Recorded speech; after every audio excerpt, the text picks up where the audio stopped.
Hello, everyone, and welcome back to Rebooked, the show where we talk about the big, meaty men and women who be slapping the meat in the middle of the ring and the stories they tell in the process, brother. I'm, of course, GB, the guy who hits the buttons and stuff. You're, of course, joined by the drama king himself, TNA's Matthew Rebooked. And then we're joined by the Jake, the Brain, Bennett, the man himself with a freaking awesome sweater, might I add. I just watched that movie the other day. Pretty good. And It's the best Christmas movie. It's still ridiculous. There are good Christmas the best movies, Christmas though. movie.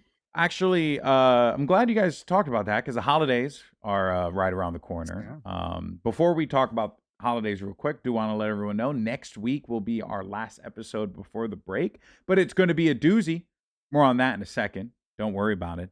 But I did want to talk about Christmas real fast because me and my wife have been going through all of, like, not all, but going through as many Christmas movies as we actually could. And last night, she watched Love Actually. And I don't understand what the point of that movie is.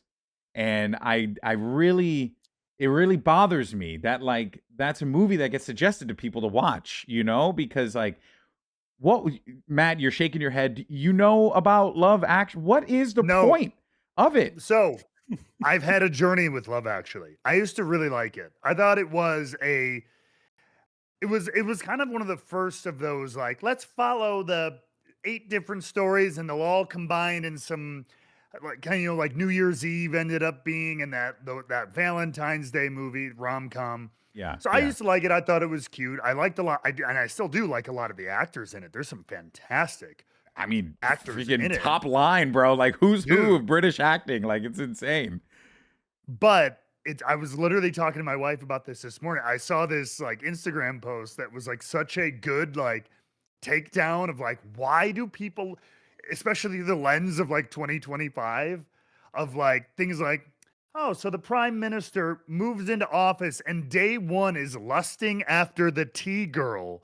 Yes. Like, that's not problematic at all. And then when she didn't want to hook up with a woman who's like a size like 5. Yeah. And they're calling her fat the whole movie. And then there's a freaking, what's his face? Snape. Oh my God, I'm forgetting his name. Alan Rickman. Rest in peace. He's like cheating on his wife.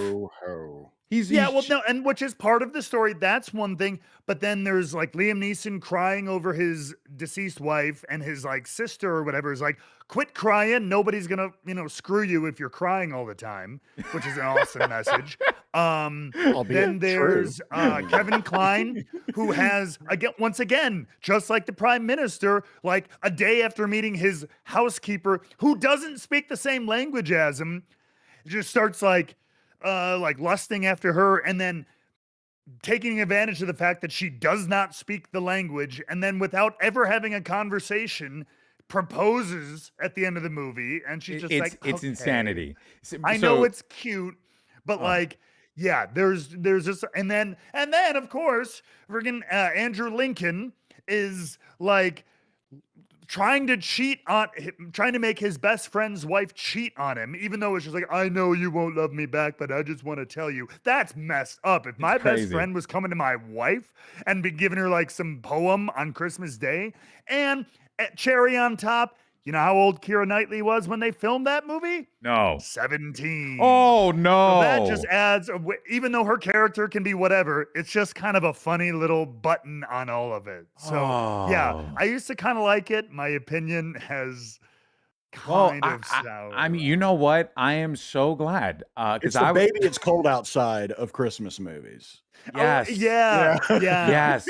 Which like, also, it's cute. Like, I get it. If you look at it through one lens, it can be, but then you pull back a little bit and you're like, ugh. One time, when it was like a year or so, 2 years ago, I want to say, Cynthia and I were doing the tree, and that song came on, and I had never really paid attention to the lyrics of the song. I just only, baby, it's cold outside, and I'm like listening to it, and then that's when we were like, this is like some Predator shit, man. Like, what? Yeah, what is but this? Don't go anywhere. It's tongue in cheek. It's playful. Like, come on, come on. Yeah, It is. Drink more alcohol. She obviously wants to bang him too, but this song was made in a time where that was not appropriate for women to do, but men could be poon hounds all they wanted to. True. So I think it's an empowering song. Oh, who wrote Love Actually? Because that will actually say a lot about. It was written by a man named Richard Curtis, who also directed the film. He wrote Notting Hill. No, he's a director for Notting Hill and Bridget Jones' Diary. So that makes a lot of sense. And it was written by a man, which would be the only reason why that movie is a thing. All right, so learned a lot. And above all else, and I think this is the most important thing that I think definitively, and the reason why I want to have this conversation, Die Hard is the greatest Christmas movie of all time. Third greatest, but I agree it's a great. It's after Batman Returns, but it's all right. After Batman Returns? You think Batman Returns is a Christmas movie? I never thought about that. Is it? Batman Returns is a retelling of A Christmas Tale, or of really? John. I didn't know that. No, seriously, listen, and I'll tell you why. So, the Penguin is the ghost of Christmas past. He shows Bruce Wayne what he could have become as an orphan had he not taken the path that he did. Yeah. Okay. Catwoman is the ghost of Christmas Present, showing what he could become, or what he could have chose to become when he became Batman. He could have been selfish. He could have been violent. He could have this stuff, all that, vengeful. But that's not who he is. Okay. And then what's his name? Christopher Walken's character, Shrek, is the ghost of Christmas future, showing what a rich and powerful man could do to the city if he had the means and motive to do so. So I think this lens. It is a retelling of Dickens in a way. Flag on the play of the entire linchpin of A Christmas Carol is that Ebenezer Scrooge needs to be shown this. At the beginning of Batman Returns, Bruce Wayne's cool. He's chill. He's a good dude. He's a superhero. People like him. Hey, he's a benefactor millionaire. Like, he doesn't need to change. You always need a reminder of who you're supposed to be. Also, was Scrooge also looking to bang the Ghost of Christmas Present as well, or was that just like? Yeah, where does that tone? Yeah, where did that one kind of line in? You know what I mean? Yeah. When Ghost of Christmas Present shows up, Ebenezer Scrooge is like lining Besides, up. A Muppet's Christmas Carol is the best telling of that. He's like, tell Marley to bring back them chains. So. But you know, though, I gotta say, I kind of like that reframing. That's kind of cool. Pretty dope. It is. I never heard of that interpretation before, so that was pretty cool. Let us know favorite Christmas movie in the comments. Love to hear it from you guys, because there's a lot of great ones out there. My personal favorite, number one for me, even though I love Die Hard, Jingle All the Way. Put the cookie down will forever be. Put the cookie down. Will forever be a legendary line. Yeah. Cynthia says it at least once a day and during Christmas time. I'm Christmas Vacation, Home Alone, Die Hard. Okay, Christmas Vacation, Home Alone, Die Hard. Matt, no. I'm Christmas Vacation. I am It's a Wonderful Life. Okay, classic, just love her. And I think I felt like I maybe mentioned this last week or whatever. Not inherently a Christmas movie, but it is for me Casablanca. Casablanca. Oh, okay. Because I started watching it when I was a young man. I watched it one Christmas, and it was like the best mood I had ever been in my entire life. Yeah. I was watching it by the Christmas tree, and so now I try to watch it every year. Okay, that's cool. It's just circumstance. Yeah, no, that's awesome. It become a go. For me, it's it was Jingle All the Way, the Rudolph the Red-Nosed Reindeer claymation movie from back in the day as a kid. I love that movie, and then Die Hard. Because Die Hard is truly incredible. It's still good to this day. And also, like, it Cynthia at the end of it, we watched, and she's like, "Oh my God, it ends with a Christmas song. It's totally a Christmas movie. It started with a Christmas. It starts and ends with a Christmas song. It's a Christmas movie, plain and simple." All right, so let us in the comments know why Die Hard's the greatest Christmas movie. We'll love to hear from it. In any case, though, speaking of comments, we of course have some fun ones from folks who wanted to share some of their thoughts here. Because one user, Ranma, has some suggestions on where to watch some wrestling on YouTube. This is a good one. Wanted to feature it. He said, honestly, I haven't kept up with the WWE main roster, but I've been watching the hell out of NXT and AAA. They both put full matches on YouTube, with AAA uploading their full events. Recently, Vikingo and El Grande, El Grande. Oh my goodness. I was going to say El Gigante. He's back. Oh, it's crazy. El Grande He's always lurking. He's always around. They put on a banger. That's been the wrestling highlight for me this week. Yeah, I mean, look, there's great wrestling all across all of YouTube. We talk about it. I talk about it as much as I possibly can. I have been very much enjoying TNA's offerings as well as AEW's offerings. And WWE have been putting on some. They did like I think like an AJ Styles highlight package recently. That was really cool. The WWE Vault channel too is pretty good, and the rumor is now with the Netflix, ESPN, that they're just going to put it all on their own YouTube channel. A lot of companies are just deciding to go, and with all these rights moving back and forth, they're like, well, what content we can, we're just going to put on our own private, like owned channel, which might as well. I mean, NBC is doing it with The Office. They have full episodes of The Office. You can watch the Christmas episodes all on YouTube. Not like start to finish, but you can watch them in like a montage of just Christmas stuff, you know, if you just want to catch all the Christmas bits. You know, like it's just, smart stuff, you know. So good wrestling's on YouTube. And on top of that, there's also great independent wrestling on YouTube. That's the other thing I want to stress enough. Like I mentioned before, Ashe Wrestling, ASC Wrestling, really good. Black-owned wrestling promotion. Definitely go check them out. CMLL, love what they've been doing. They've been on a heater as of late, so it's been really fun to check them out. And then on one of our shorts, the wrestling group commented on one of our shorts saying, Kyle Fletcher is the future. This was in response to the Kyle Fletcher video, the discussion that we had regarding that. And it made me think about the future and what we're going to be doing in the future. And fellas, you already know this. We talked about it before we hit record. We're doing our first ever award show.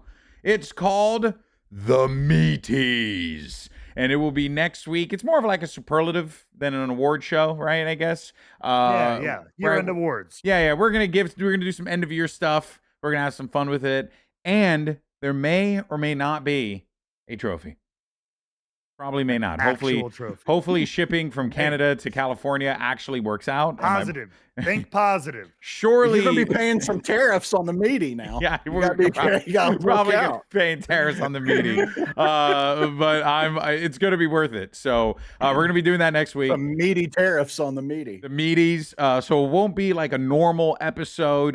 It will be us talking about the year in review, because it will be our last episode of 2025. As we'll be taking a little bit of a break for the holiday. And then we'll come back in 26 with a lot of cool stuff. And who knows, maybe we'll talk about what that stuff is next week. If we have some stuff planned. If we even know. Yeah. If we even know. But yeah, so a lot of cool stuff. And of course, feel free to leave those comments down. Favorite Christmas movie, wrestler of the week, what's exciting you most right now? What storylines are catching your attention? Which wrestlers are catching your attention? We'd love to hear from it. I surf through all of them trying to find good comments. So if you want to share your thoughts, whether it's on our Discord or on our YouTube shorts or in our YouTube videos, leave a comment, and you never know. You might end up being in one episode of Rebooked. Fellas, ready to talk about some wrestling? What's been going on this week? I figure we probably should. Yeah, probably should. I mean, it's been how many? It's been 14 minutes. So let's go ahead and do this. One thing that we've been seeing, and we love it as narrative Nancy's over here at Rebooked, is a lot of emphasis on long-term storyline, long-term storytelling. Sometimes for better or for worse, right? Sometimes there's some good long-term storylines that work out very well, like, Cody Rhodes finished the story, Hangman Adam Page's arc, right? And then sometimes there's some storylines that, are long-term that aren't quite so good, like the beginning of the Death Riders, for example, right? So we figured, in the interest of talking about all the storylines that are happening across WWE, TNA, and AEW right now, we talk about what are some of our favorites right now, but also talk about some of the ones that aren't really hitting the way that we would have wanted to see, So I'll open the floor up and I'll start things up, and kind of what prompted this. Because what prompted it was over on Friday, we had a lot of wrestling. Good Lord. A lot of wrestling on Friday. TNA Final Resolution, SmackDown, and Ring of Honor Final Battle. Now, you may think to yourself, oh, it's a Ring of Honor show. Maybe nothing too big happened. Turns out you were wrong, because Mercedes Moné lost her first title, number 13, the one that she won to get number 13, the Ring of Honor television title. She lost it to Red Velvet in a freaking banger of a match. And it kind of started a little bit of this. Maybe is this the downfall of Mercedes Moné? Is it too long? Is this happening at just right time? What do we think about the current situation? Number 13 being the thing that prompts it all. Thoughts? I mean, I think maybe especially Jake and I have been pretty outspoken on our thoughts along the way. Not giant fans of just making props out of the belts, because I still feel that's how they are. That said, if hopefully it's not coincidence, because I like your point that it is, unlucky number 13, and maybe she wins another title or whatever and then loses it. But so I like that significance. I'm not. This better be the most epic crash out wild story ever. But if she just kind of slowly loses them all and then transitions into something else, I'm gonna eat my hat. So I feel like, Jake, that's what's happening. There was a promo on Collision. She talked to, forgot the interviewer's name, Alicia Atut, I think it was. And they were like, hey, you lost this title, blah, blah, blah. And then she's like, don't even talk to me. Don't even look at me. Don't even think about me. Don't even ask me a question. Why are we doing this interview? And then she kind of just stormed off. I know that you're not the biggest fan of the storyline, but to Matt's point, do you want to see that this just be like a complete and utter crumbling rather than like a slow trickle? Yes, because the whole fucking storyline has been a slow trickle. I don't even think it's a slow trickle. It's just a thing that they did. Yeah. I don't think it's a story. Agreed. I think if it was intended to be a story, they didn't decide to do it until now. Yeah. Yep. And I don't fucking care. I just don't. I wish that I did, but I don't. Yeah. You know why? Because in part, this feels like watching a billionaire lose $1,000 bet. Yeah. Okay. Why do I give a shit that a billionaire lost $1,000? I don't care. Yeah. They lost $1,000. You know what I want to see? I want to see them lose all of it. All of it. I don't give a shit about this little piecemeal, oh, they lost a couple things here and they let it. No, gone. I want it deleted. I want all of it to be gone seemingly overnight. I don't care about the slow trickle shit. We have trickled so slowly that nothing has trickled. Yeah. Yeah. It's been kind of, the faucet is dry. And that is the problem that I think AEW has, is they are either so on point with their long-term storytelling, or it is a complete whiff. That's how it feels to me, that there is no in between. Yeah. And like you said, Death Riders to me until recently was a complete whiff. The stuff with Mercedes Moné, I don't care. Yeah. I just don't care. And so for this to be interesting to me, I want it gone. She's got to lose everything. So I mean, legendary, like Matt said, legendary crash out, absolute collapse. Yeah. Who is Mercedes Moné when she has nothing? Well, we've never gotten to fucking see that. Yeah. The thing that I kind of like / want to see both things, because I think we're going to get it, but I'm also excited to see it happen, is them continuing to talk about how she always fell short of the big one, right? She couldn't win the big one, you know, and I think that is notable. I think that is the crux. There are hundreds of wrestlers who couldn't. No, and you're not wrong, right? But this one's in a very done in a very plain sense. She went twice. It was her best run ever. She has 13 titles. She won across 13 promotions, and yet she could not beat the best. Also, two different champions. Yeah, she could not beat two different world champions. It wasn't Tony. It wasn't Chris. It was that she couldn't meet the moment. And I think that if you want to take the story and start to really begin to push it, this is where it needs to go into, where Mercedes keeps choking. Can you right now, without looking, name a quarter of the promotions that she has a title for? I mean, I think I could, but I don't know. But the fact that you're even hesitant, that's my point. No, I mean, I think I could, but I don't know. I mean, do you want me to? I don't, if she's won these titles, I just no, I don't. But that's the thing, though. That I think is the thing, right? Yes, you are right. She won all of these titles, but she didn't win the one that mattered. See, the difference with Kenny was that when Kenny was the belt collector, he held the world title of AEW, the world title of TNA, the world title of, there was one more, I forget which one it was. It was AAA, I think it was, or CMLL, one of those two. He held the world titles for those companies. Now, I don't disagree in all this, but they were making such a big emphasis on the 13 belts, Monet and Ultimo Monet and blah, blah, blah, but she couldn't win the big one. So I just feel like that is the compelling direction that the story needs to go in.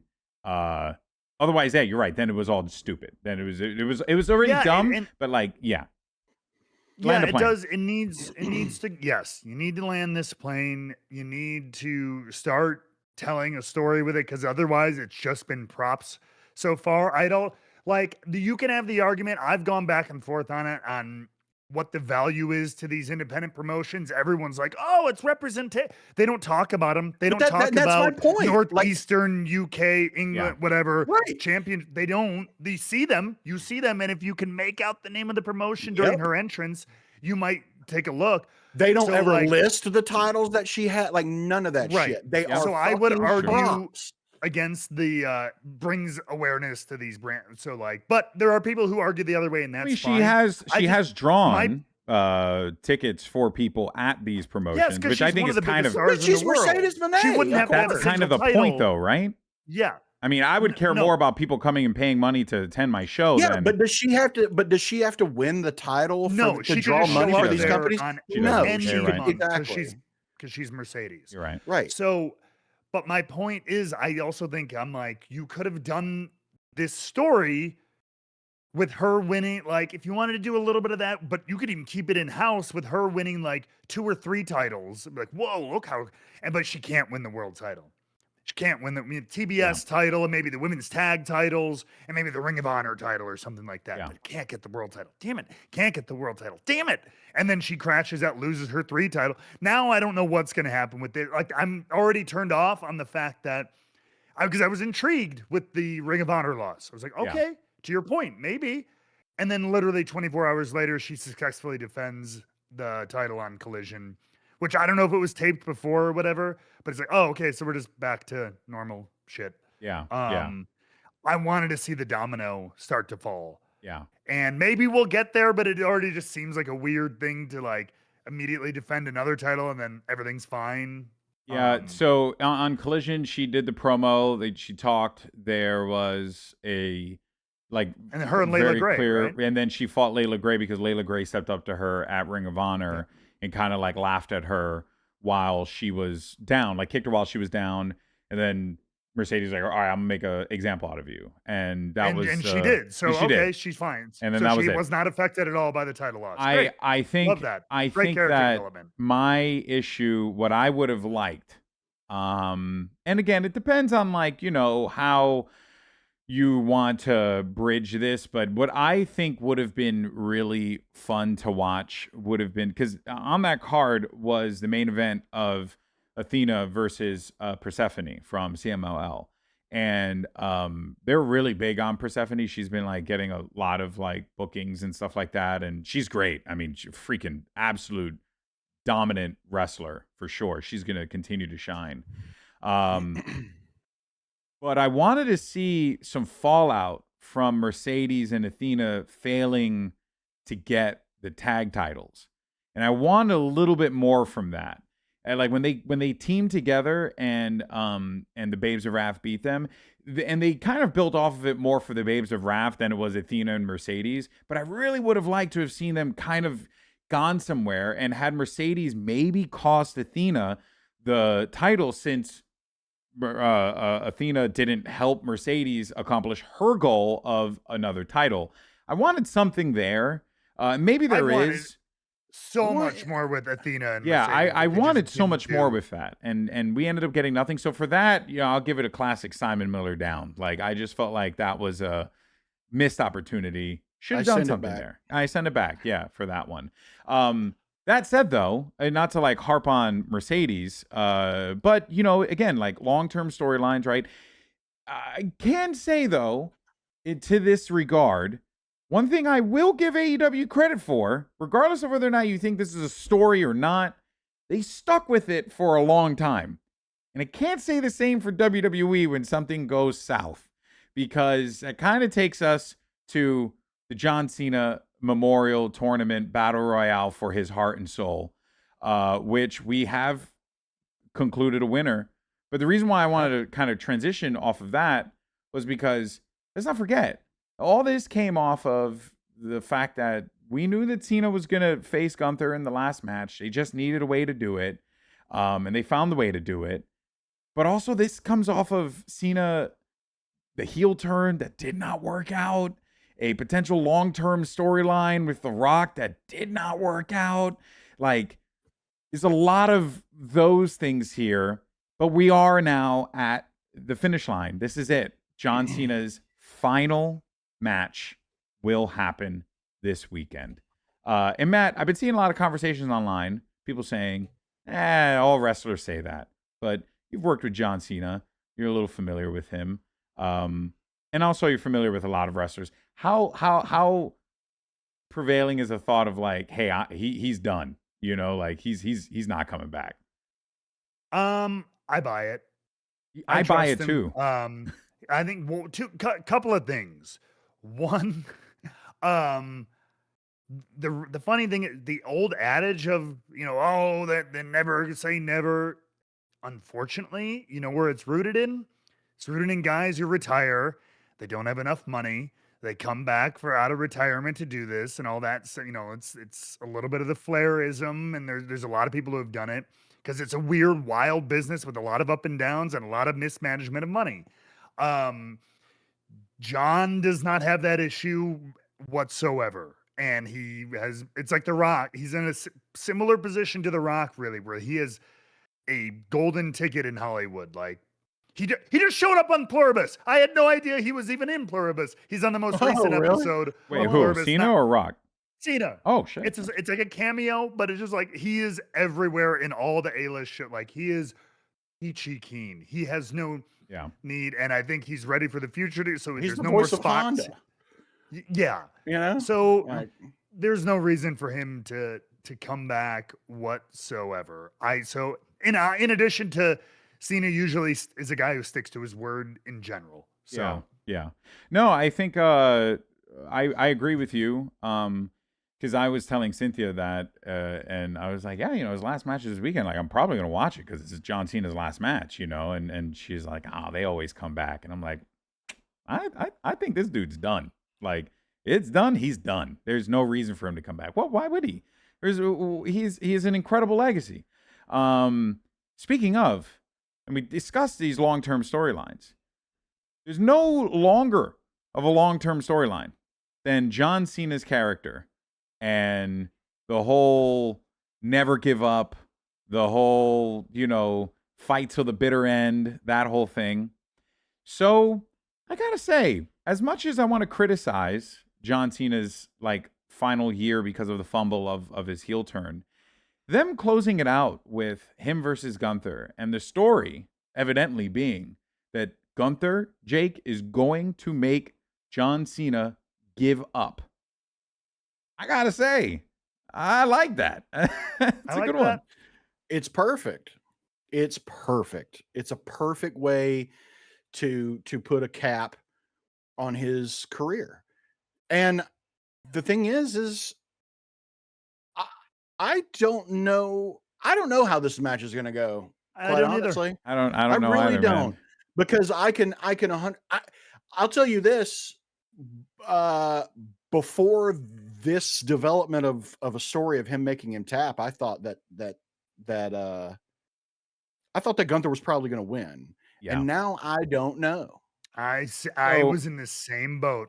So I was watching, I think it was Simon Miller's ups and downs, but it may have been his other video he did, but he was talking about this. And he was saying, a lot of people were mad that, it wasn't Carmelo Hayes.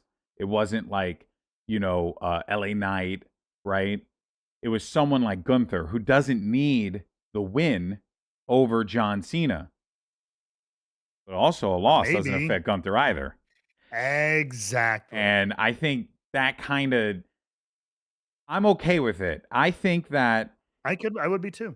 Because when I think back to Sting's retirement in AEW and how I felt at the end of that, I was so happy, and I was so sad, but happy, sad, and glad, and I enjoyed it. And it was such a wild match, and the Young Bucks were the best villains for that moment. And Darby and Sting and his sons and everything about it was just so just nice, and you're like, wow, that was a really fun way to close out one of the greatest careers of all time. And I think that when you want to close out what a lot of people in this generation coming from would consider to be the greatest of all time, a lot of people consider him that. That's a good way to close it out, man. It's a feel-good story. Let's play the devil's advocate, though. Right? Matt, what do you do if he doesn't win? Right? How do you play that out? How do you do it? Yeah, how do you do it? So the simplest, I think, have a barn burner of a match, that they will. And I think the simplest would be, power bomb, 1, 2, 3. You're going to have to do more than the usual, of course. So I think maybe a couple of finishers. But given that Gunther, they've been stressing the choke and and everything and tapping people out, this is where my head immediately went, because I'm like, all right, well, he's not going to tap. You're not going to have him tap out. There's no way. But you could have him pass out. He keeps fighting until his body won't let him. Yeah. You know what I mean? And it's time to go into the sunset. There's a pretty beautiful story in that too. But that is also where I'm like, that feels sad for John Cena too. Even though it fits and he never gave up. He passed out. He gave up, his body gave out before his spirit did. Yeah. However you want to illustrate that. I do think, given the opponent and I think there is one last corny, the arm goes up and he's up and it's attitude adjustment. I just need 5 moves of doom for a win and I'm good, man. Yeah. That's a feel good friggin' moment, especially if Gunther dominates a lot of it. Yeah. And then just wears him down to a nub. And then it's it's Toy Story 3, man. The lava is closing in. You're accepting your fate. He's holding hands with the C Nation. Yeah. And then the claw of hope comes down and he rises up from the chokehold and gets This is going to be a great match. It's going to be an excellent match. I think they're good either way. Yeah. Potentially. I'll tell you what I'd love to see, since Matt basically kind of booked the match. I would love to see, this great match. There's Gunther keeps putting Cena in different holds, his sleeper, whatever, trying to get him to break, to tap, to whatever. And finally, Gunther really like starts breaking him down. He's doing that thing he does where Cena's writhing in pain on the canvas, and he's like, look, this is your hero, or whatever the hell he's doing. Yeah. Walking around the ring talking his shit. Cena gets up and he puts him in one last sleeper hold. Wraps his legs around, falls down with him. He's got him like that, right? And Cena raises his hand like he's gonna tap, like he wants to tap, and then finally he raises his hand, and we hear Cult of Personality hit. Huh? And CM Punk comes out, and all he does is he walks down to the ring and just says, "Don't do it. Don't do it. That's a tearjerker a little Don't bit. do it. Don't tap. Don't tap." Yeah. I'm okay if there's no music, but if CM Punk or just, you know what I mean? Like, just he comes out just like someone like that, him, someone AJ comes Styles, out, Rey Mysterio. Yeah. Someone, and they come and they're just like, don't do it. Don't start tap. pounding on the ring. And then, exactly. Or something. And that's exactly right. And then what does he do? He flips over, starts to do the pin on Gunther. Gunther kicks out of it, gets up, AA, pin. We go home winners. Yeah. Dude, I want Cena to win so bad. I really do want Cena to win.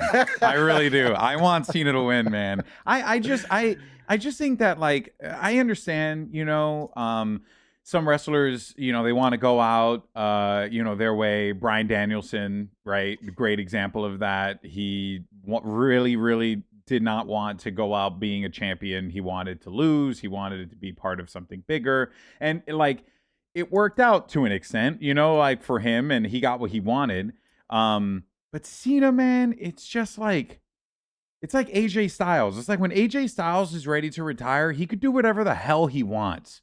He could literally like he could do literally what Bryan Danielson did. Just go and wrestle all the greatest that he wants to wrestle and then just call it a day. I don't know. But Cena's like on that level. And the thing is, I've never really been a big fan of Cena as a wrestler, funny enough. But it's what Cena meant for a lot of people. Mm-hmm. It's a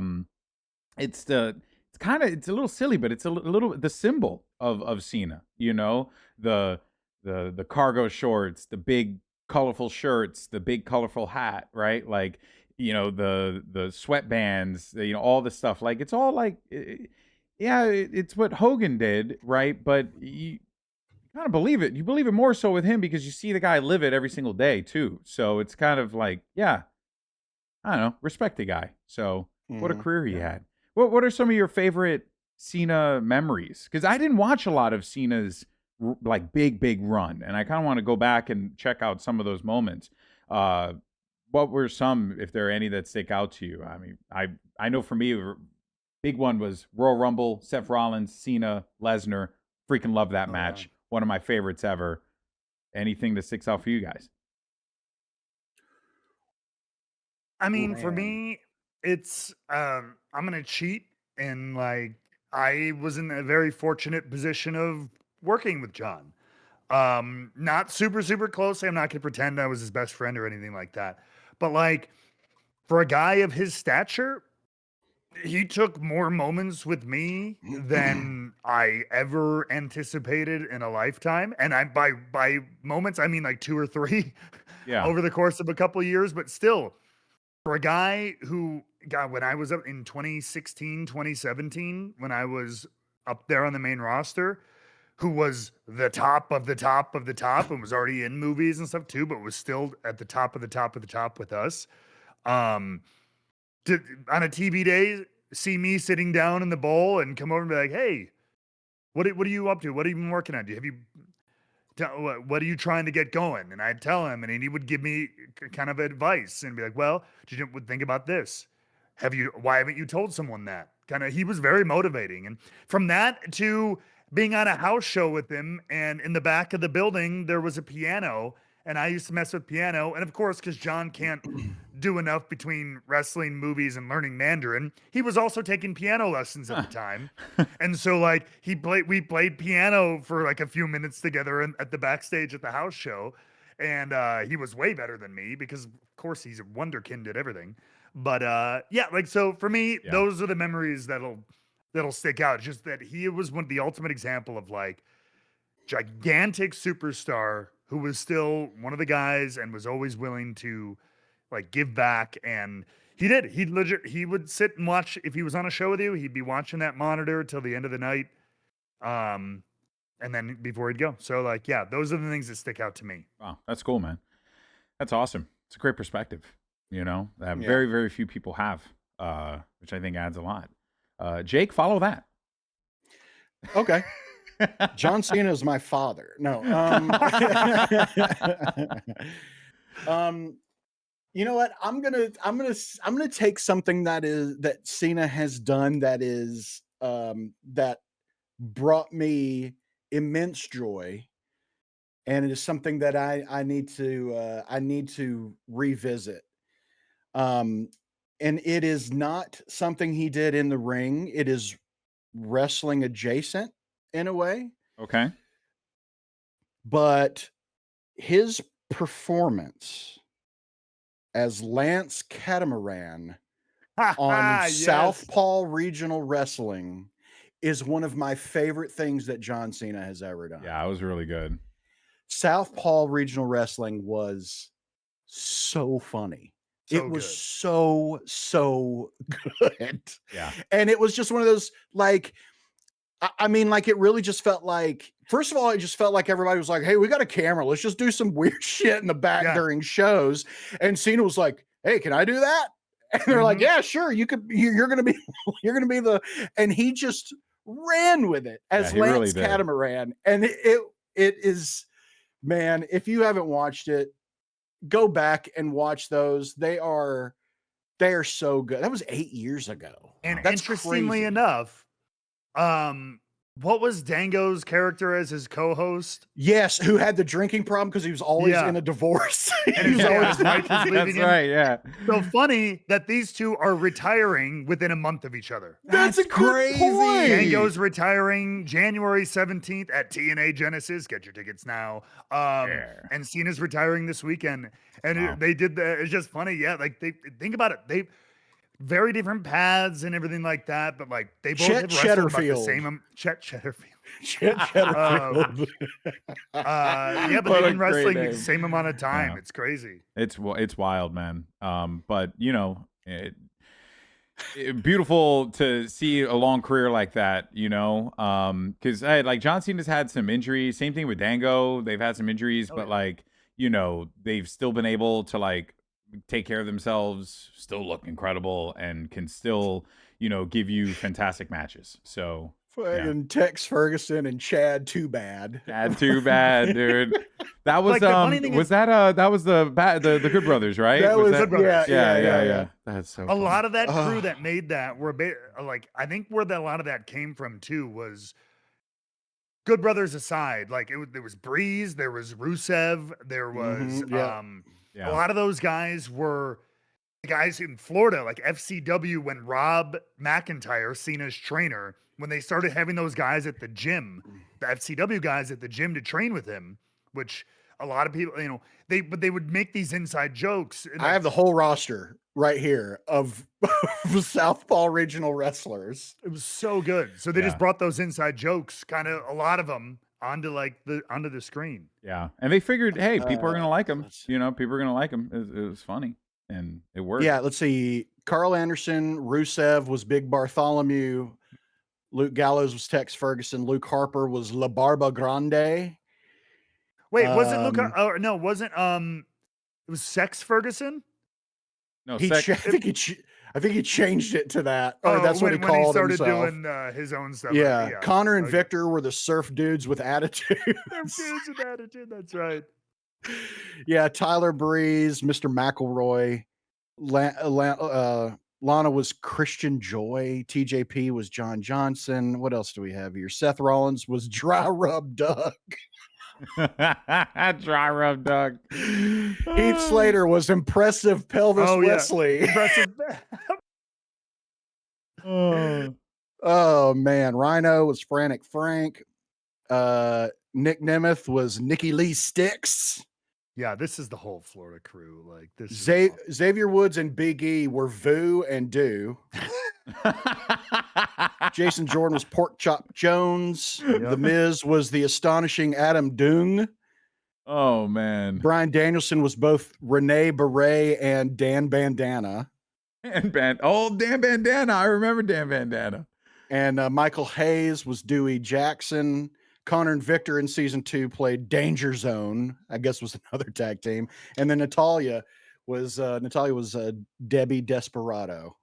I was always upset that Michael Hayes didn't just play Michael Hayes. Oh God. Yeah, I know, right? AJ, yeah, exactly. AJ Styles was Malibu Al. That's who I forget. He was a sponsor who had he sold the car. The car ads. Cars. Yeah, and the ads were unhinged. Yes, like they were crazy. They were so good. Dude, he's that dude is a clown, man. AJ Styles. Adam Pearce played a janitor.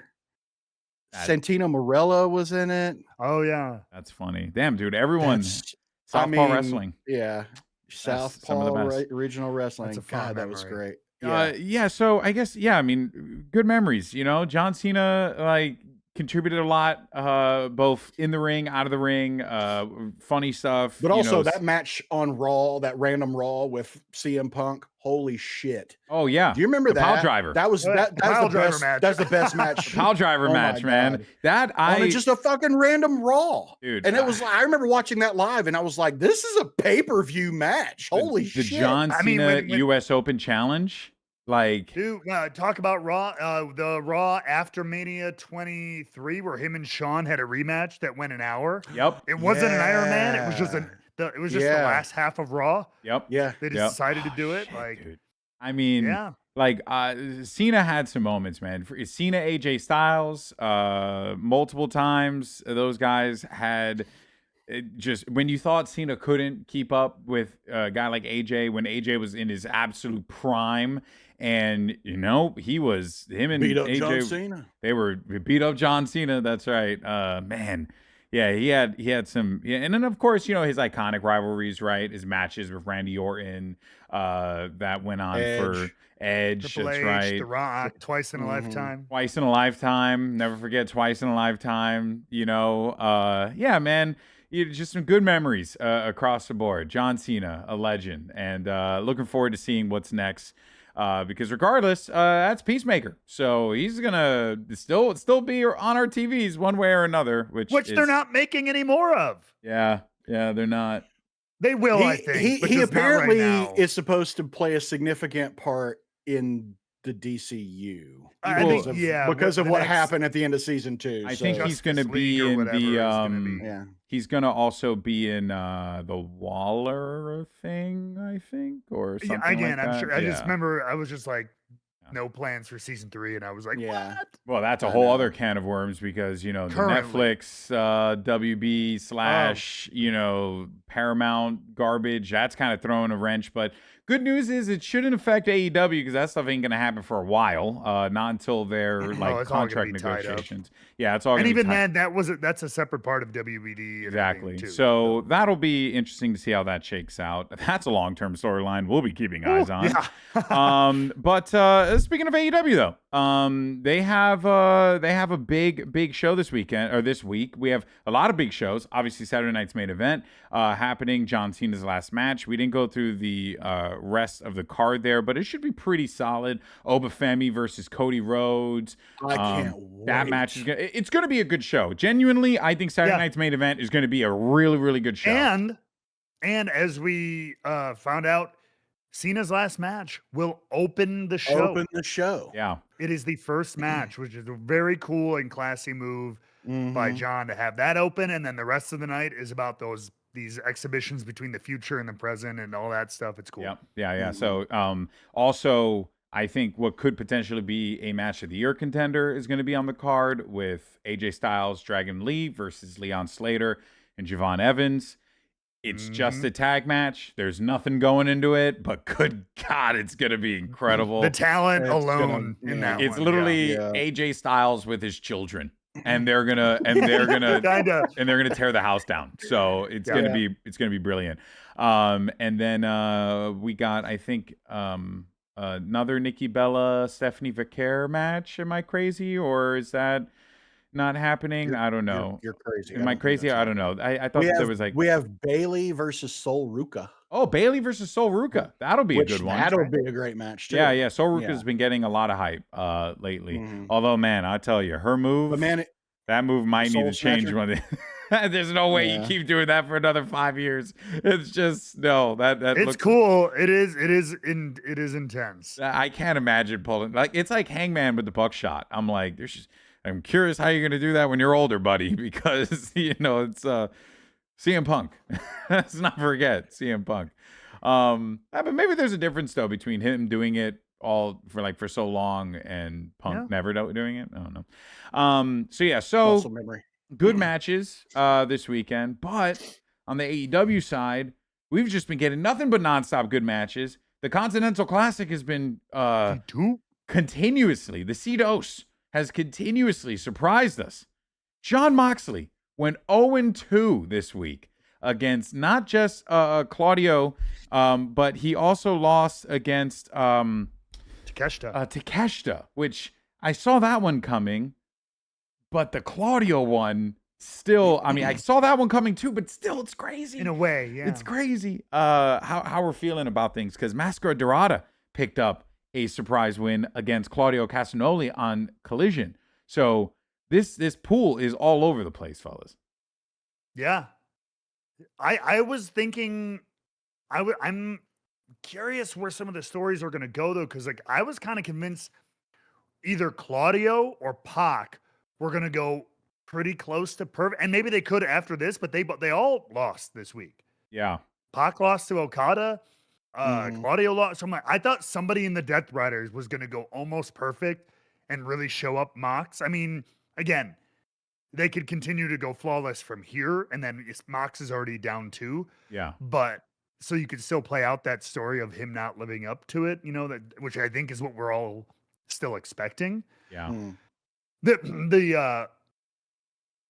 I didn't know how to take, talking about characters, I didn't know exactly how to take some of their antics this week outside of the ring, because it was almost comical with the training, right after wrestling, and jogging in the hallway. I didn't hate it because it's kind of making me like the Death Riders. And it was a little bit of this dichotomy, because when I first went past the clip and I was like, wait, I didn't know this. What is this? And they're doing an interview while sprinting down the hallway. I started laughing. Yeah. I'm like, we've ridden so far with the Death Riders. Cool. If they kind of turn into this, they're all spinning out, trying to be better, and they're not. So they start just doing calisthenics. That popped me. But then they're going to be Alpha Academy. Sure. Exactly. Alpha Academy. But then they violent version. counter it with Mox is still cutting these super serious promos about it, in between. So which I guess keeps them kind of more gritty, but it's a weird mood shift, and I don't know how to take it. So but also maybe they're just but the juxtaposition could also be that Moxley's still up his own ass with all this stuff. He keeps talking this, and it's not representing who the Death Riders are now. Yeah. And so I think that's the reason for that, for it to seem so out of place, is to show the disconnect between their so-called leader and the rest of the group. Yeah. So I like it for that reason, but I just want one time, for somebody to be like, this guy is just high on his own supply and he just keeps talking. I want someone in the Death Riders to say that. Yeah. And I think after Claudio beat him, when they were all kind of staring at him, I think that was kind of that moment a little bit. But, who is it from South Park that would smell his own farts? Oh wait! It wasn't Clyde, right? Was it Clyde, or no? Was it one of the side characters? Yeah, wasn't it wasn't it? Oh God! I have to edit this out. You got to look for it. No, now we need to know who on South Park. The San Francisco people. The people, the citizens of San Francisco. Oh, there was that episode, the Smug Alert episode. Yeah. That's what it was. Yeah, when because they were all buying electric cars and felt That's smug what about I it. was thinking about something else. Poor Clyde. Threw him under the bus. Poor thing. Yeah. You know. How could you do that? No, but yeah, I guess to the point you're saying about, you know, like Moxley, him being kind of like this more, because you notice like he's doing a lot more commentary as of late. He's been more of like he's been more of like a positive, like, hey, I just want to see these people work. I just want to see them do this. I just want to see them do that. So I think I want to see them maybe take the story where like Moxley's lost his edge, you know, and maybe you could tie it to the fact that, you know, he's a father. He doesn't want to, you know, like continue down this path of like destructive combat or whatever, of death jitsu as he's called it. Maybe this could lead to kind of a character change up for Moxley potentially. I don't know what that would look like, but you know, there's just it's very clear that they have some direction here. They did have those moments with Renee recently where she was like, I'm tired of him doing this shit. Didn't they have that on when she was on, not commentary, but she was doing some interviews or something. Yeah. And she like, it was obviously an in-character thing, but she was just like, I'm tired of him taking all these chances and whatever. I'd love to see something, you know, like Renee get involved in some capacity to be like. Also, side note, do want to give a massive shout out to Renee Paquette, because she does these during the walkouts. They've been doing these kind of like setting the stage, sideline reporter type of things. They're so good. And I'm going to steal them for VCT. So I'm very excited for that because it was just good. It was good timing. It was good execution. It was very like punchy, very like good delivery of information. Kind of gave you the context of like what's at stake narratively for both of the wrestlers in the match. Just give me more of that, man. I love that. Which I will say, a little bit of a criticism I have of Joe Tessitore and the Monday Night Raw, or sorry, the Friday Night SmackDown crew. He's not a good job of keeping track of narrative bits. You know, commentary is important, which is why I say, you know, our dear friend over here, young Matthew Raywalt and his cohort, Tom Hannafin, two of the best commentators in the game, because they get it, damn it. They get the storyline shit.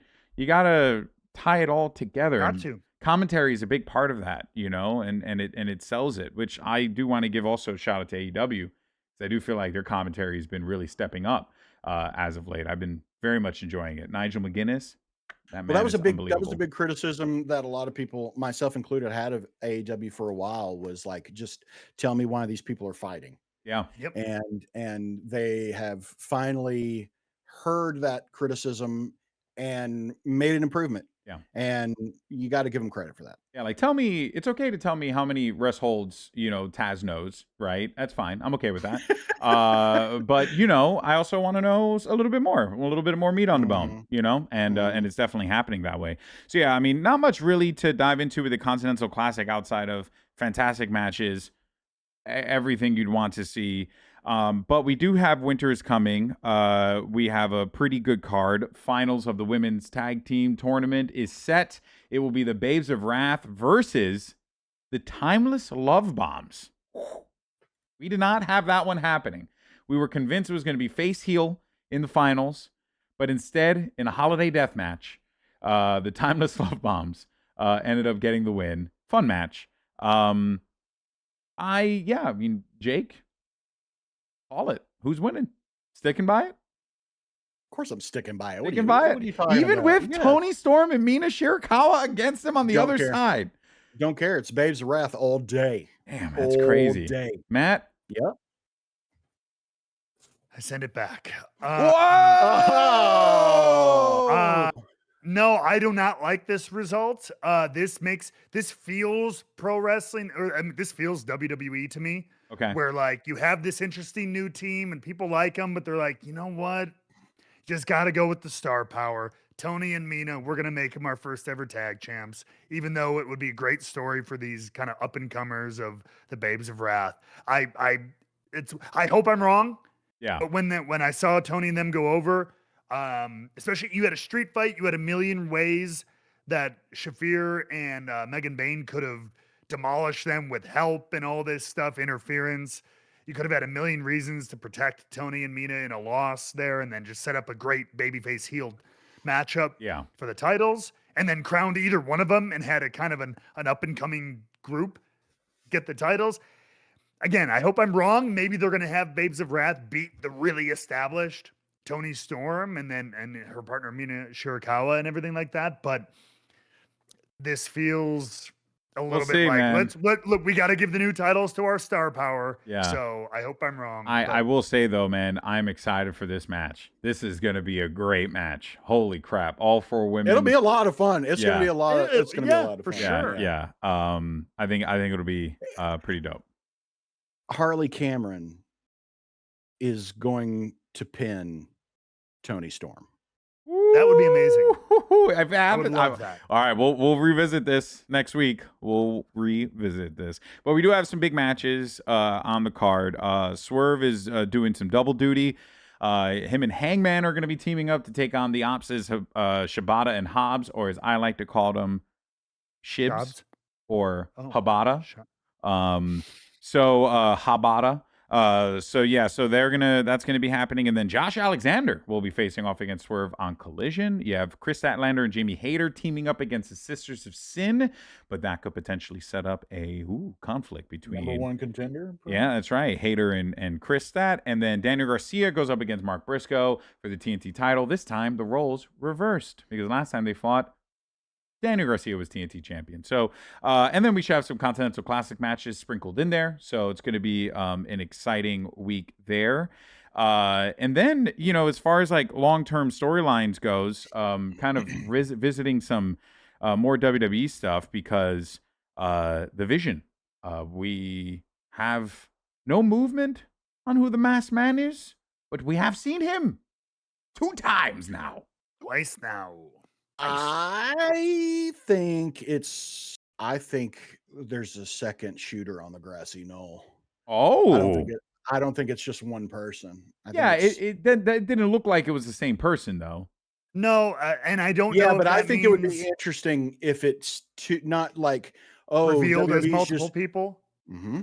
kind of thing. Yeah, it comes back to the idea of like, are these different people filling a costume until they decide who will be revealed, or is it going to be revealed as, oh shoot, there's like 3 different people helping Paul Heyman, and it's some NXT guys or something. We're rebooting the Nexus. Yeah. That's what we're doing. Honestly, we're rebooting Nexus. Now that Cena's out of the picture, we're rebooting Cena. What makes it? I mean, yeah, they finally could do it. Nexus's greatest foe has finally been vanquished by time, so now the Nexus can return. That's it. Mm-hmm.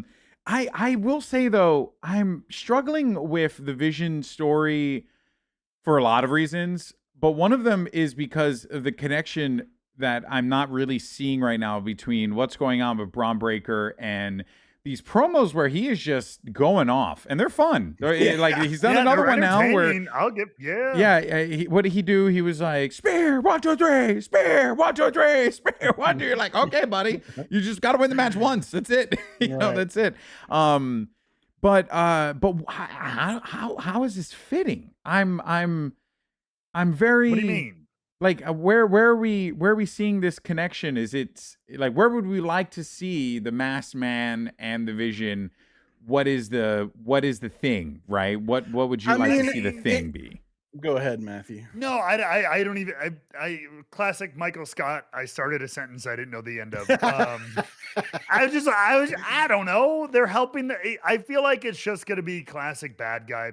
There's somebody will be revealed. They're a new member of the Vision, or like I said, maybe it's a Seth connection, and they're waiting to see his status, prognosis, and stuff like that. Because maybe they got some news that like, oh shoot, this is only going to be like 6 weeks, not 4 months. Yeah, right. So like maybe they're prepping something for like January. Do you want to see it be maybe multiple people though? Do you want the Vision to become like some kind of massive 7-person? Yeah, no, like, I don't. Like literally a Nexus. I don't like giant factions. I think the Don Callis family's too big. I've always like. We're starting to see that fall apart a little bit. Yeah, seeing him long I don't term. like 7, 8, 9 person groups. Like 4, 3, 4 to 5 people, I think is always good. I just think it's So I don't know. interesting. Like, I like the idea of, you know, Punk has not been shy in his heelish past about using groups to his benefit. Yeah. So I think it's kind of an interesting, like it almost feels a little like the Shield in a way. Like the Vision is recruiting some people just to keep that power to screw over CM Punk. Like, like when CM Punk had the Shield as his Yeah. lackeys for a long time.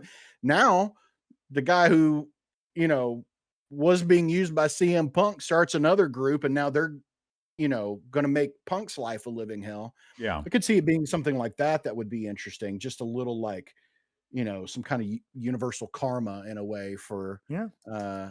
for Punk and how he behaved in the past. Yeah. So I could see it being something like that too. That could be fun. Yeah, I kind of I'd be down with the idea of a Seth who kind of comes back and says all these things, all this happened, like all your success is only because of me, because if I wasn't there in those critical moments, you would have Yep. lost, right? And that's like a very Mhm. like straightforward way to go about doing it. Um, but I would like for him, I don't know, I would like for him to do it, but I would like for him to have another group. I want another group. I want like him to do like You want who to another have a group? vision. Seth, I want Yeah, yeah, I want more groups. I think what we need in wrestling is more groups, and Seth needs a group. God, Roman needs to remake the Bloodline 2.0. Jesus. Yeah, Electric Boogaloo. And MFTs, I think, yeah. The perception, yeah, they'll the be called. perception can be the The yeah. counter to the Vision. Yeah, the Yeah. Yeah. vision, the perception. I'd love it. I think it would be fantastic. Wow, you have another one? You haven't The view. the view. But no, that's it. No, there's the Vision, and then the group that opposes them is the Mask. The mask. mask. Covers the Dude, Vision. oh, that'd be so good. Honestly, though, wait a minute. Mhm. Bro, how funny would it be, though, if Seth Rollins came back with a group called The Mask and they all were wearing masks? Oh, that'd be great. I'd actually be totally I down with mean, that. but well, they are helping the anyway. So Yeah. I guess in keeping in the theme, what if you had to pick a long-term storyline right now across the three promotions that you're digging, that's like it's really hitting the notes, it's doing everything you like, and you want to see That is more of it. currently That is currently ongoing. ongoing, but it's been going on for a while, and you've just been enjoying it for what it is. I'll say for me, the one has been the Young Bucks storyline. I've really enjoyed from them being the founding fathers, the EVPs, the new elite into the founding fathers. Now, like this, like, hey, we don't really want to mess with Don Callis, but we kind of don't have a choice, and them turning their back on him and realigning with Kenny. I really like that story. I thought that was really good, and there's still more there. I thought it was really well executed. What about you guys? I was gonna say the two that are sticking out to me would be I continue to praise Swerve and Hangman. Yeah. That relationship continues to be at the forefront. Like they're not forgetting it. And like even they're about to team up, they've made a point of it and like, hey, we're gonna do this. And then we still got this doesn't mean we're a tag team or we're best buddies, but so like their history has been at the forefront of all of it. I like that to keep evolving that in everything that happened in All In. So like that continuing to churn and grow and evolve is cool. Over on our side of the fence on TNA, I think there's something that I don't know and I don't believe is intentional long-term story, but Frankie Kazarian's obviously his overarching goal of always wanting the world title, never quite getting it. But since his heel turn, he's been a hell of a scumbag. But in this last year, he's normal heelish stuff, but then he won Call Your Shot last year because I think I like to think anyway, in my head canon, and some of it in the show canon, of like he cheats. He's a scumbag. He doesn't care if he's almost an 80s heel Yeah. in his presentation, Oh, yeah. right? But he's still Frankie Kazarian and it's TNA, so he takes pride in his wrestling ability. So even though he knows he's gonna cheat, I'm one of the best. Yeah. I'm an OG, I'm a day one, you know what I mean? And so like last year he won Call Your Shot. And then but he tried to do it, even though he was a dick about it. I'm calling it. He said the date. He got added to the match at Rebellion with Ethan Page and Joe Hendry. Like he tried to almost do it straight up, even though he was still a dick, and it backfired on him. So then he won it again this year, controversially with Nick Nemeth. And then he said, screw it. I'm not being straight up at all about this. I'm straight up money in the banking this. Santana got jumped by 8 people. I'm doing it. Yep. So like, there's a little bit of like, hey, yeah, I'm a heel turn, and then like, yeah, I'm a scummy, but like, he finally just gave up on like, I don't care about anybody thinking about my wrestling ability or whatever. I just want the title any cost. So yeah, I like that it elevated to that level. I agree. That's Frankie Kazarian was definitely one of the individuals I was thinking about when I was thinking like long-term stuff, because it's we had been calling for Frankie to be TNA champ for a hot minute now. Sure. We had said it multiple times, especially when we were doing the TNA episodes. So that definitely was really cool to see it play off that way. Jake, what about you? I mean, you guys kind of said the things that I was thinking about, in particular, the Hangman and Swerve. I'm going to pick something a little like below the radar, maybe, in Dominic Mysterio. Oh, yeah. Because I think that he's going to have to rectify some of the things that he did while Liv was gone. Yeah. And I'm interested to see how Liv reacts to all that, because right now it seems all lovey-dovey, but again, as I pointed out, like last week or the week before or whenever it was, she sure is slapping him a lot. Yeah. And like, hey, what you do in the privacy of your bedroom is your business. Is your business. That's true. Sure. Once you do it on national TV, we gotta ask questions. This seems there's some undertones to it.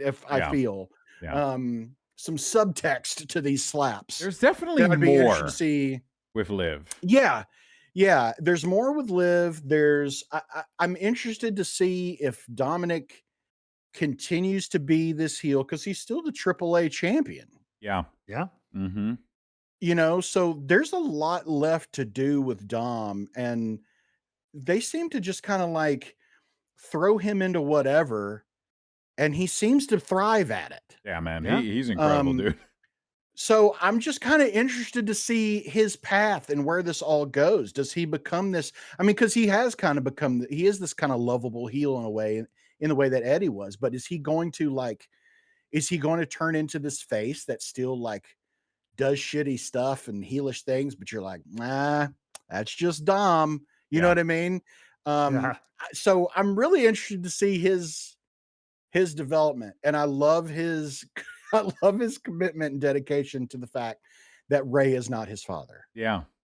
It's great, man. And you talk about long term. I mean, they've been. It doesn't get any more long term than that. That's long term, baby. That's long term. 2005, man. Yeah. I mean, that thing's gonna go on. Years. And Dom's ain't going anywhere, not for a long time. We got plenty left meat on that bone for sure.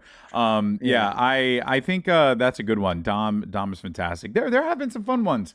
And also there have been some ones that have kind of missed the mark, right? Like you think about early Death Riders and that, like leading into I would probably say like the Adam Copeland matches, like from the or like the origin to the Adam Copeland was kind of like ugh, and then they found the very start was pretty good. Yeah. And it quickly kind of just got boring and repetitive. Well, it's like they had it's like reading a research paper that had a great thesis, and then their argument went nowhere. Like Yeah. that's kind Yeah. of Yeah. how you know. It's like, Exactly. oh yeah, okay, this is really cool. I like this. Like you have a mission statement, what you want to Yeah. do, and then it just fell apart. And this one, I want to get your reactions on it because this one's isn't bad because who was involved nor the situation, which is bad because we didn't get anything from it, and that was the New Day and their Biggie Yeah. turn.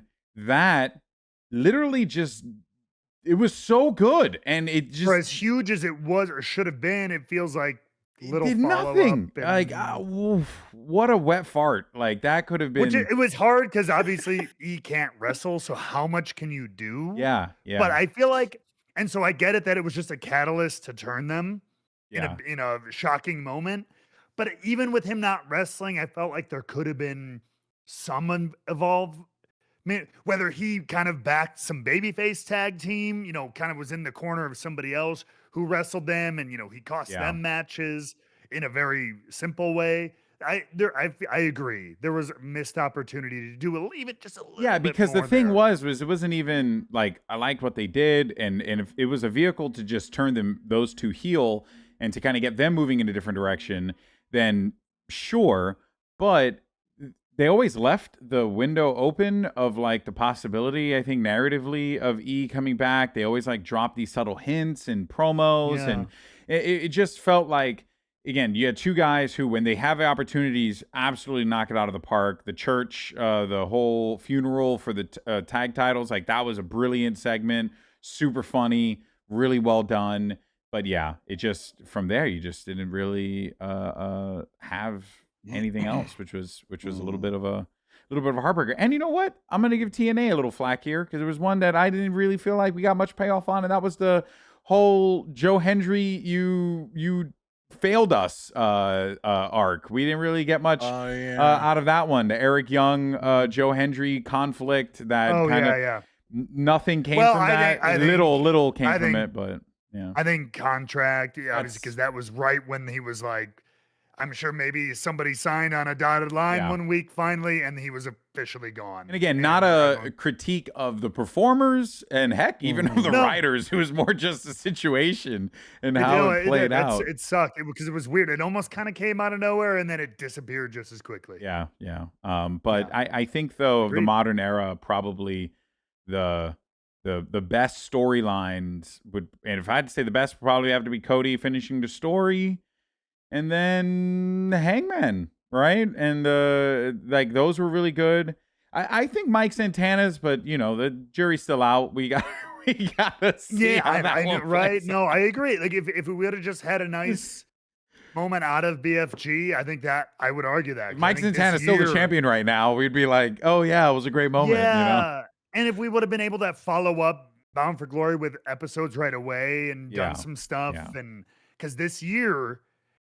Starting with his feud with Ali, which was so personal and broiled, and then he overcame that, and then moving into the title scene and getting, screwed at Slammiversary, which we all hated, but then the build to BFG would have worked out, and the ultimate crowning.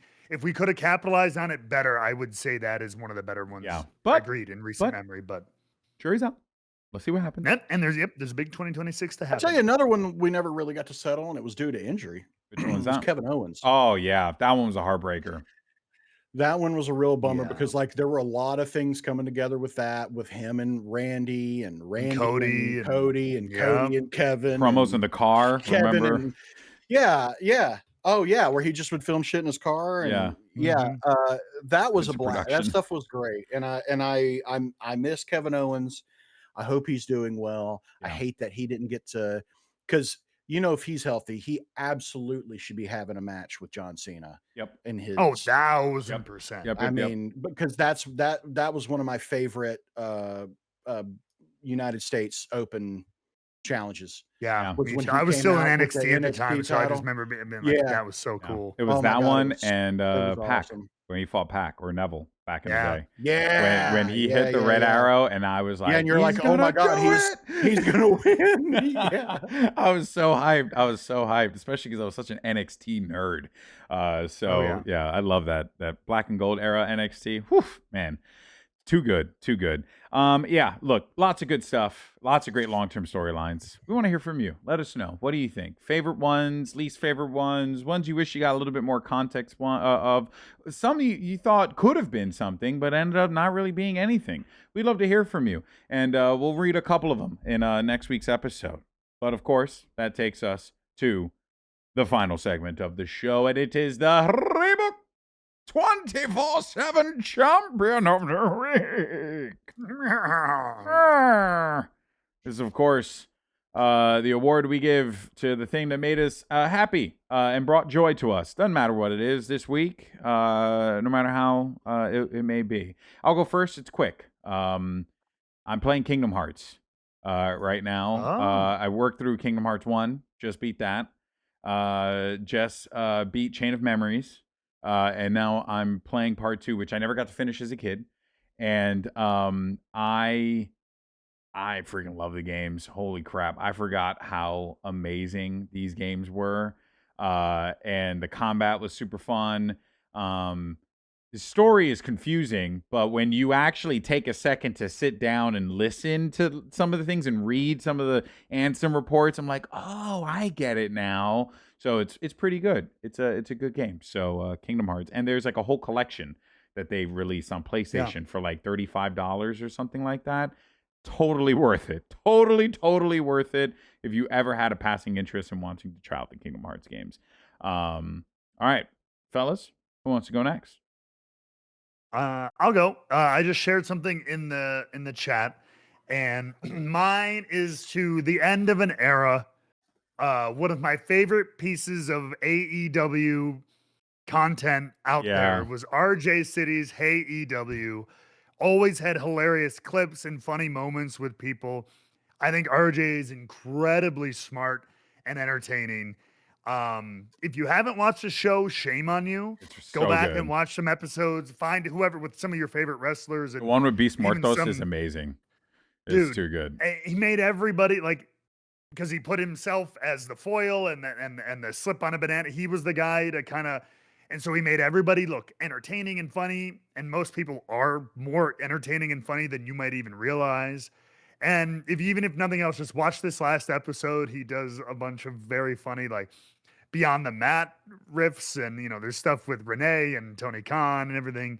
But truly, I think one of my favorite segments and everything they've done on all their channels. And I'm sad it's ending. I mean, hopefully it just means he's doing more and is busier with behind the scenes stuff and producing talent. Well, I mean, he's largely awesome. Tributed to the success of like a lot of the Timeless Tony Storm, the vignettes that they did and all that stuff. I mean, what a great hire for AEW. Truly, I think he's such a entertaining and, like I said, just clever, whip smart personality. And we've never met. We follow each other, but we will meet one day. I promise. Yeah, definitely, dude. I'd like to meet one day too. He's a pretty smart guy. Jake, what about you, man? What do you have? Well, I also sent you something that you can pull up for mine. Over here? But let me tell you, last night, on Monday Night Football, we had the greatest. Ready for some football. I was ready for some football because good. ESPN2 broadcast a special version of the Eagles-Chargers game in which it was completely computer animated, and it was the monsters playing for Monsters Inc. This right here is Mike Wachowski running for a 56-yard touchdown on a 4th and 1.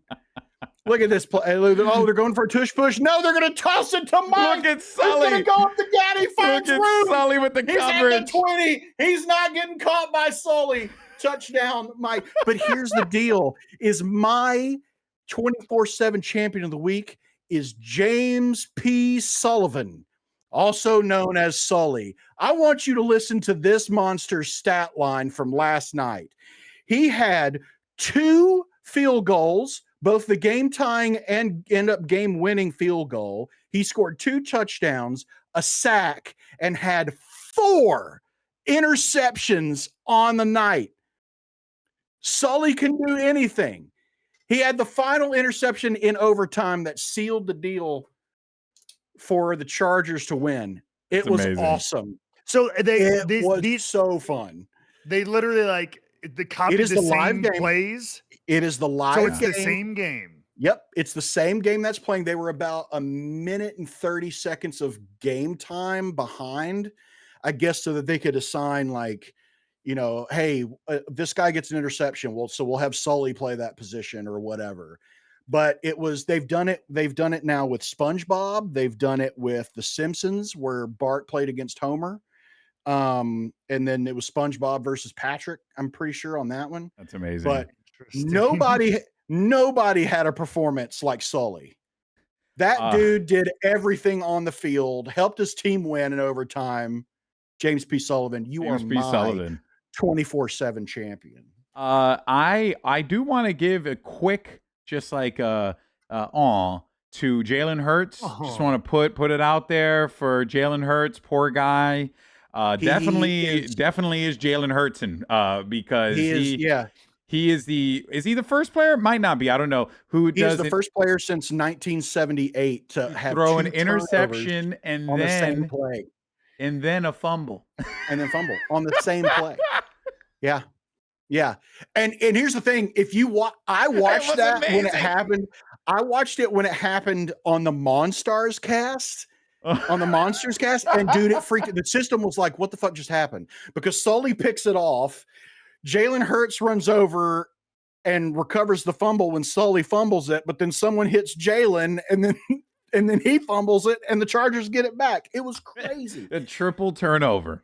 It was crazy. Yeah. Wild stuff. It was the messiest game. The whole game was like watching 3 hours of Kevin spill chili on The Office. Like, it was just, it was a messy game, but it went to overtime. It was awesome.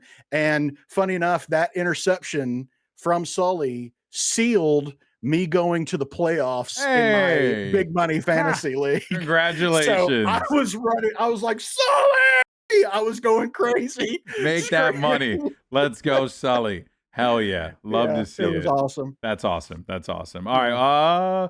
I do feel like we kind of have to give it to HeyEW, though. Closing. End of an era. HeyEW, RJ City. End of an era. You are our Rebooked 24/7 champion of the week.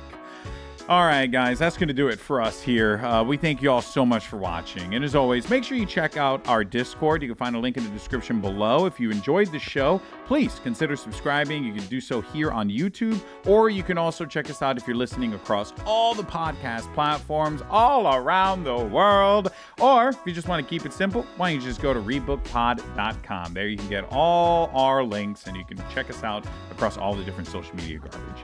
In any case, that is going to be it. That's going to do it for us. See you guys next week for the MEATIES and our last show of 2026. Well, 2025, excuse me. We'll see you guys then. Peace.